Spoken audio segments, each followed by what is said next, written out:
Hey everyone, welcome back to my channel. আশা করছি তোমরা সবাই খুব ভালো আছো। আজকে হচ্ছে জুন মাসের 1 তারিখ আর আজকে হচ্ছে জামাই ষষ্ঠী।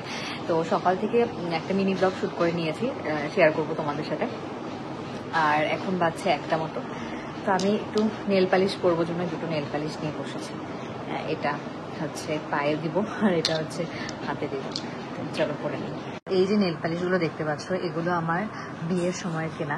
আমি 1.5 বছর মতো হয়ে যাবে কোনো কসমেটিক্স শপ, মানে কোনো কসমেটিক্স জিনিস কিছুই কিনি না, এগুলো দিয়ে আমার হয়ে যাচ্ছে।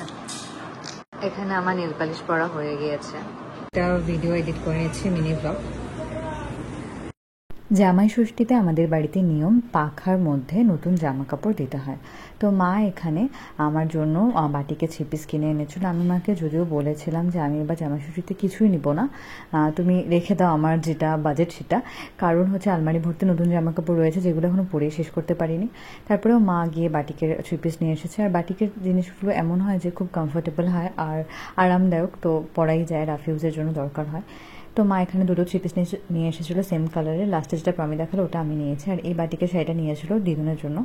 তারপরে খেয়ে নিলাম সকালের খাবার, ভাত। সকালে সেদিন হয়েছিল ভাত, ডাল, তারপর মাছ ভাজা, ঢেঁড়স ভাজা, পটল ভাজা, লেবু, এই সমস্ত কিছু দিয়ে সকালে খেয়ে নিলাম। এরপরে জামাই ষষ্ঠী যেহেতু অবশ্যই বাড়িতে জামাই আসবে, নিয়ে এসেছিলো এত এত মিষ্টি। তারপর এসে হচ্ছে মামামের সাথে মামা আর পাপা দুজন মিলে হচ্ছে খেলছিল। তারপরে জামাই ষষ্ঠীতে যে পাখা দিয়ে সাট করতে হয় মা সেটাই করছিল। ও এসেছিলো একটু দেরি করে অনেকটা। প্রথমবার জামাই ষষ্ঠীটা আমাদের অনেক সুন্দরই হয়েছিল, এবার সেরকমটা হয়নি অত। তারপরে মা দুপুরের খাবারের আয়োজন করেছিল, যা যা সেগুলোই সব সাজিয়ে গুজিয়ে দিচ্ছিল। জামাই ষষ্ঠীতে কিন্তু মানে যে কোনো ষষ্ঠীতেই হচ্ছে মানে মা তো নিরামিষই খায়, মা উপোসও ছিল নিরামিষ খাওয়া। আর এখানে মা সব কিছু সাজিয়ে দিচ্ছে আর কি। এখানে হচ্ছে ভাত, তারপর 5 রকম ভাজা, ঢেঁড়স ভাজা, আলু ভাজা, পটল ভাজা, তারপরে এখানে হচ্ছে এটা কুমড়োর চপ ছিল, সালাদ ছিল। আর কী কী রান্না হয়েছে তোমাদেরকে বলতে, এখানে চিংড়ির মালাইকারি, মানে এটা নারকেল ছাড়া যেটা মালাইকারি ওটা হচ্ছে করেছিল। তারপরে এখানে হচ্ছে এই মাছটা হচ্ছে বাটা মাছের আলু দিয়ে ঝোল করেছিল। তারপরে করেছিল মাটন। এই সমস্ত কিছু যে জামাইকে এখানে সাজিয়ে দেওয়া হয়েছে খাওয়ানোর জন্য, মিষ্টি সমস্ত কিছু। আর কি কি মিষ্টি এনেছে দেখে নাও, এই যে এই সমস্ত মিষ্টি এনেছিল, অনেকগুলো মিষ্টি এনেছিল, দই এনেছিল। এরপরে সন্ধ্যের দিকে এসেছিল হচ্ছে আমার ছোটো মামা, ছোটো মামি আর মাসিও এসেছিলো বীরগঞ্জ থেকে, মানে শিলিগুড়ি থেকে বীরগঞ্জে ফার্স্টে এসেছিলো, আর জামাই ষষ্ঠীর দিন আমাদের বাড়িতে এসেছিলো।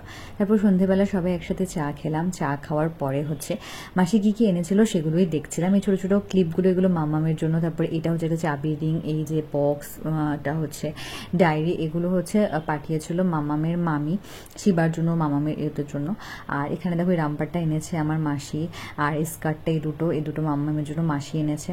তারপর আরেকটা মাসি পাঠিয়েছে আরও 2টো ড্রেস, একটা টপ আর স্কার্ট। এগুলো আমি কবে পরাবো জানি না, এত কিউট কিউট ড্রেসগুলো।